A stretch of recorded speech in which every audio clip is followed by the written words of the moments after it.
Hello, good morning, good afternoon, good evening. David Kay, the melodeon player here. I'm still not warm yet, so I'm still wearing my hood. As I have mentioned before, I tend to play this one particular gig in the evenings, and it's still cold. It's springtime, and here in the San Francisco Bay Area, it can get warm in the daytime, but after sunset it can get downright cold. And because we have breezes coming off the west, off San Francisco Bay and the Pacific Ocean, it can get quite cold. So that's why I'm dressed the way I am. Let me put my glasses on so I can see what I'm doing. I wanted to talk about, I don't know, jealousy or competition or what have you. And that is, I have been criticized for talking about different pitches, different places where I perform. And people are like, oh, why are you giving away all your secrets for? Well, I'm doing it to help boost the professionalism of busking. But on top of that, I want people to be happy. That's what I'm all about. It's kind of a mission in life, as it were.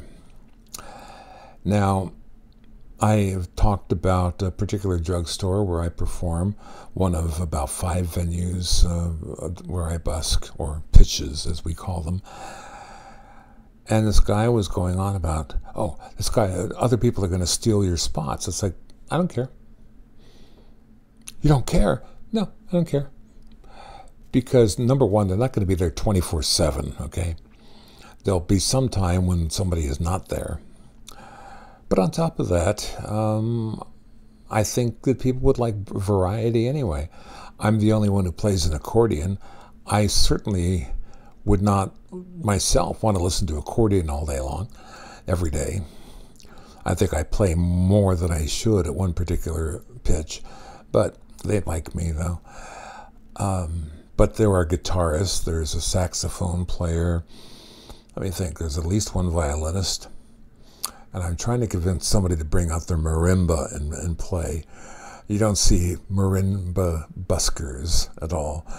And I think he would add a lot. I'm also trying to convince the guy to play the saw. The musical saw, it's basically a real saw, but, you bend it and you get kind of like theremin type effects. And I think variety is extremely important. So no, I don't care if somebody steals my pitch, because they can't be there all the time. And on top of that, if they're not, if they're on my pitch, then they won't be at their own pitch. Now there's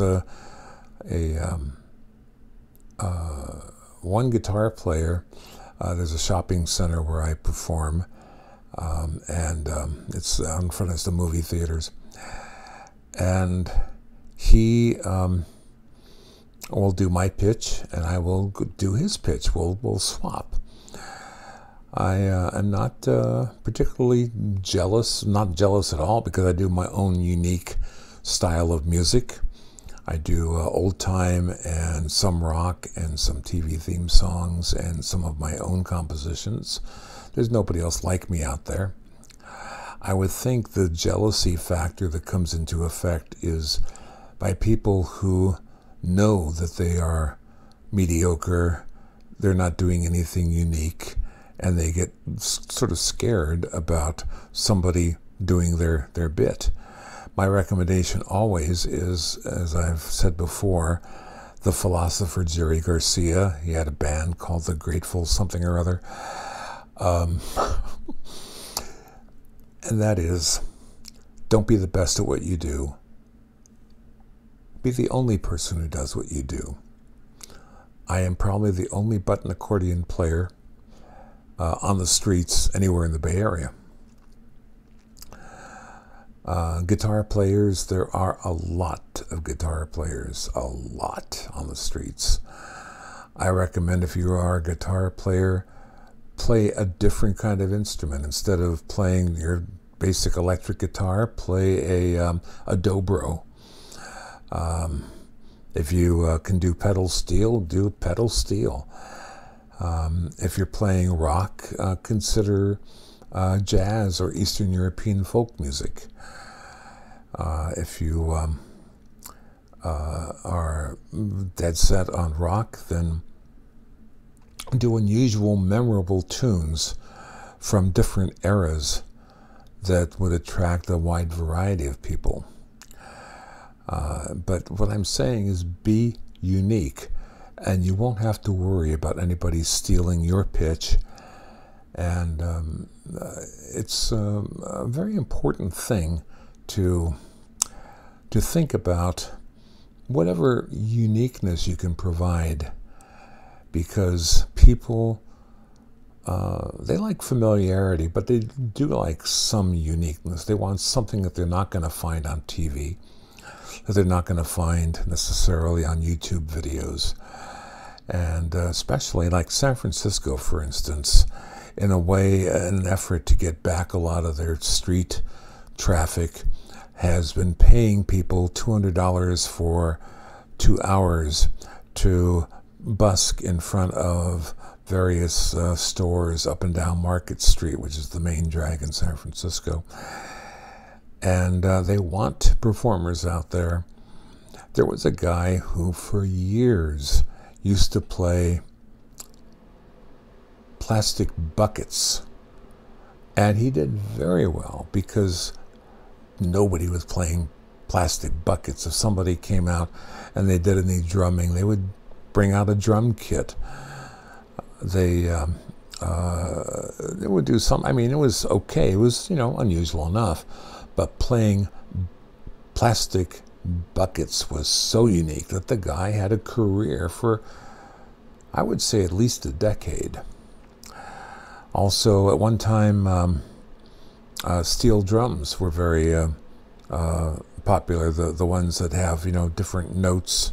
The way the steel drum is created, different parts of the drum have different notes, so you can play and sound very ethereal, very fun, and it's something that people are not doing now.